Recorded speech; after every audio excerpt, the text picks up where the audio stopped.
At Barnet Hospital, the winter pressures pile onto a workforce that has already weathered so many storms. A woman arriving by ambulance with breathing difficulties, a reminder of crises past. But this year in particular, the security guard on the door of the children's emergency room tells of a new pressure.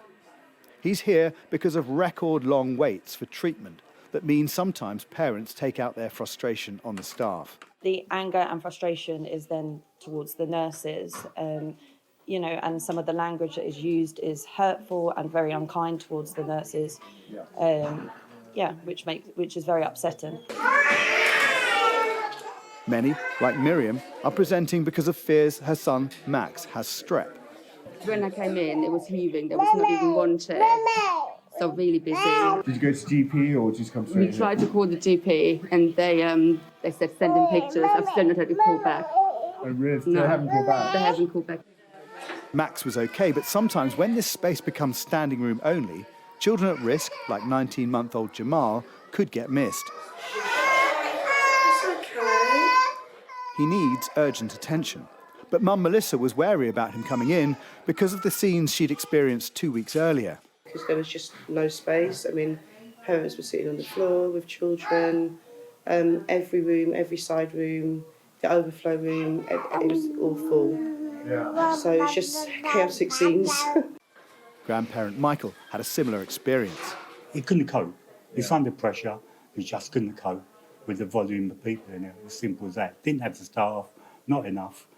And the people were getting annoyed because it shouldn't be like this in this day and age. Currently, the Trust is hitting the under 4-hour wait target in 65% of cases, just below the national average. Staff here didn't vote in enough numbers to trigger a nursing strike, but hospitals around the country have seen strikes this week, and it adds pressure elsewhere. The NHS doesn't have nearly as many nurses or doctors as it's supposed to have. That's sort of beyond debate at the moment. And that means our amazing nurses who are in place are doing often the work of several people under immense pressure. I think the one way the public can really help us to look after them, to help them, is to remember when they come to the emergency department, they will face queues, they will face long, uncomfortable waits. That's not the fault of the nurses and doctors looking after you. All we want to do is deliver high-quality care to children and their families. And unfortunately, due to the really high pressures that we are facing at the moment, we're just not able to provide that. Nurses are feeling frustrated and things because they're not able to come to work to do the things that they want to do. You see the strike is justified? Yeah, absolutely. The Trust says staff vacancy levels have actually fallen since 2019, but hospitals rely on flow. Depend on the neurology opinion. This is a meeting in an assessment ward which is set up specifically to relieve pressures on A&E, and much is about where there's room to accommodate people. There's a similar meeting 2 floors up in geriatrics. The issue here is getting them out.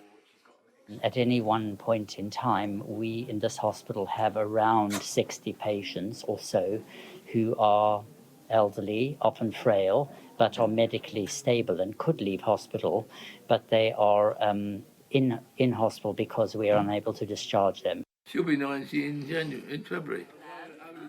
That's the equivalent of 2 wards that could be freed up if there was more care in the community. And so hospitals have become a clog point, holding patients who should be in care, and on the way in, some who should just be getting treatment at home. The medics here say use NHS online advice or try to reach your GP, but only come here in an emergency. Jason Farrell, Sky News.